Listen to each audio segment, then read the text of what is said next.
Alright, this is the pre-release analysis for the Wanderer. Emphasis on the. Alright, let's talk about the Wanderer's central mechanic. Kyuguroku points, or as I like to call it, Chuni bullshit. This is his stamina. So the way this works is it is constantly drained during his elemental skill as he flies around. It is also consumed by him dashing.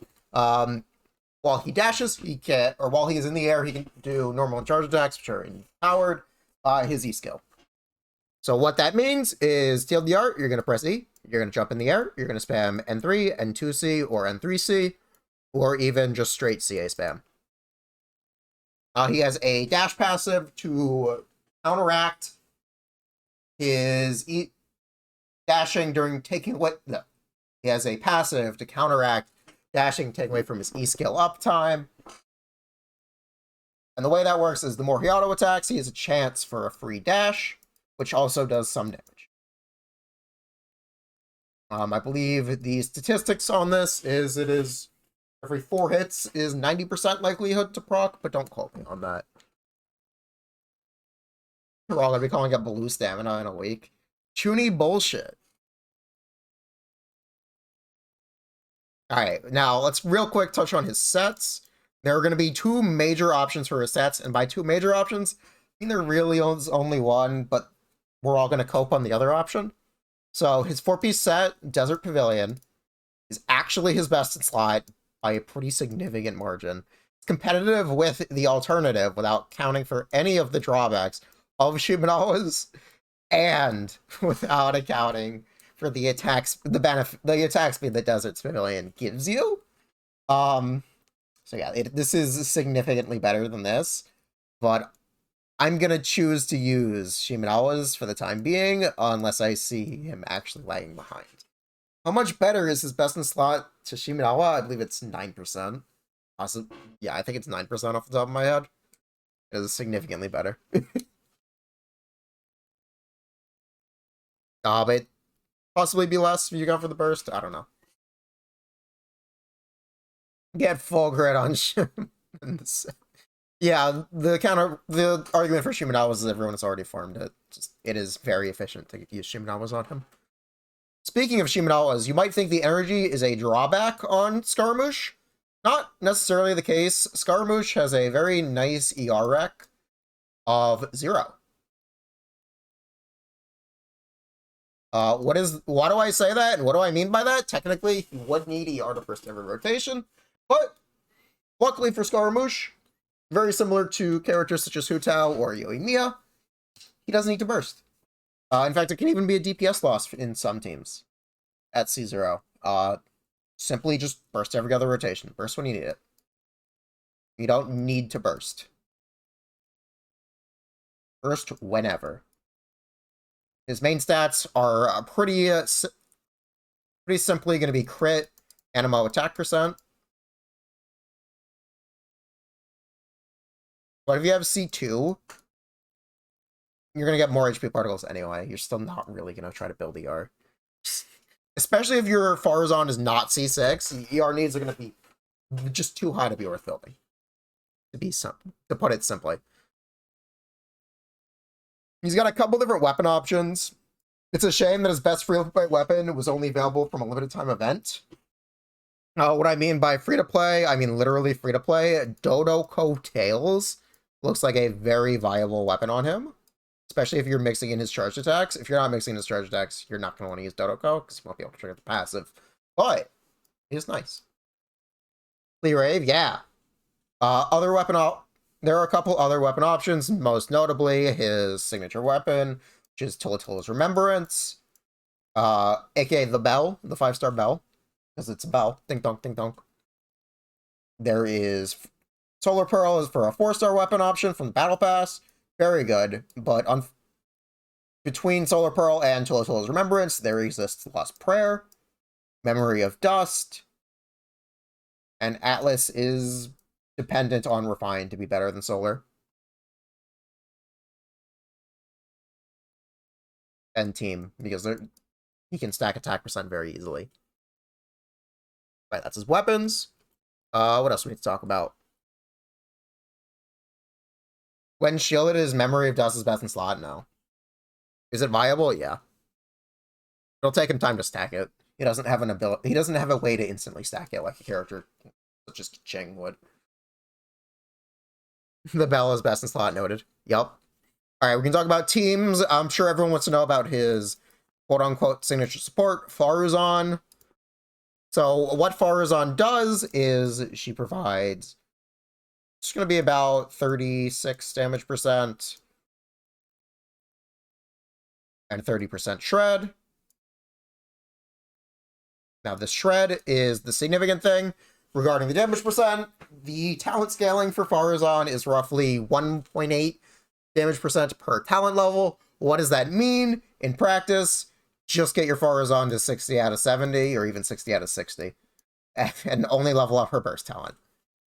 Dirt cheap in terms of resin investment. It used to be 40%. They nerfed pretty much everything about Faruzan. Don't worry about it. TLDR is you don't need to level any of your talents besides her burst. And her burst is super cheap to level because the talent scaling is kind of dog shit. Okay, also it used to be 40%. 1110. 1610 Giga Chad. What? 1610. Or no, I'm sorry, the 116. 116 Giga Chad. All 10, you peasant. Uh-huh. Faruzan's central mechanic is a CA. Or for her energy mechanic, I guess I should say, is a CA. Faruzan is without her C6, she will need to do a charge attack every rotation if you want her to generate particles. What does that mean? It means I hope you like Sara gameplay, because it's identical to Sara's charge attack.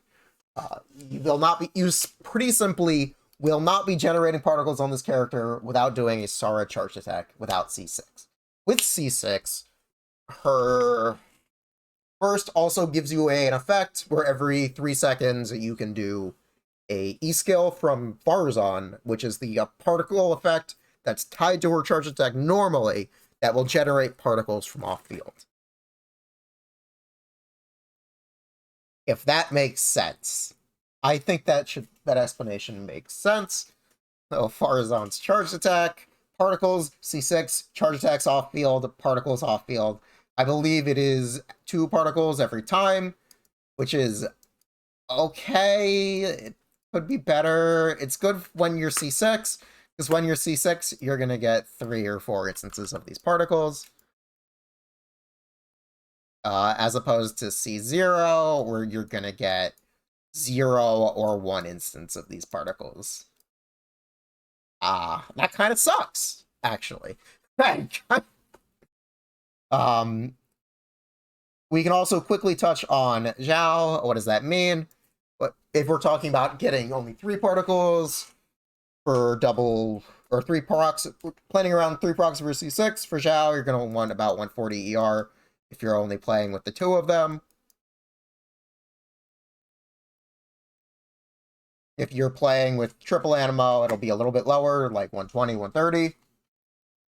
If you get 4, that ERC will be slightly lower, but I wouldn't recommend going too low on Zhao energy, because you really, really want to avoid doing Faruzan's charge attack. This is not what you want to do. It's just the ideal gameplay for Faruzan. First and swap. You don't even fucking do a re-skill. There's no reason to do it if you have energy. She is a full stack energy character. This means 260% fav. Easy build. Easy life. Burst and swap. Fuck the charge attack. Alright, moving on. That's pretty doable, surely. Sure. I mean, it's not easy fucking out. Scar has plenty of team options that we've looked at. The ones that I'm most interested are going to be Pure Pyro, which is a Pyro Resonance team, which would be Bennett, Shengling, Faruzan. I'm also interested. There's also a variant of this team that gets rid of Xiangling or Thoma as a shield option if you want a shield tech. If you're looking to build a little bit more ER on your Bennett and possibly be a bit more strapped on energy, another shield option you can invest in is Layla.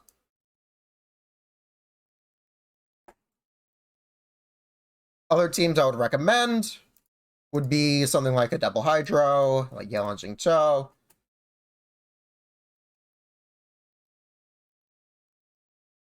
You know, basically standard stuff. Another option would be triple Animo teams with a ADC Animo support, or something like a C4 Gene, or yeah, C4 Gene, especially because Gene also gives the attack percent. It's definitely a team that I'm going to be trying personally, since my Gene is C6. I really like to get use out of her.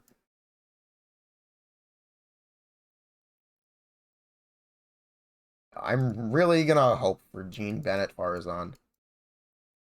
It's the one I'm personally invested in. In conclusion, the Wanderer looks about as good as he could be, and there's not much else to say about him. He's a pretty simple guy.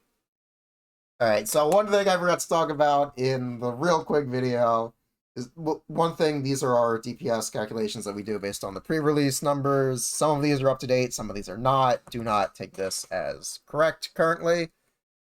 Will I update it? Probably soon. Watch on stream. But one thing I did want to touch on is the talent scaling for his normal attack and his E skill. As you can, I went through and punched the numbers for his scalings. It is technically worth it to crown his normal attack before you take his E skill beyond level 6. It is better to go 10-6 than it is to be 9-8. That is technically important because he uses new character mats. It's something to mention.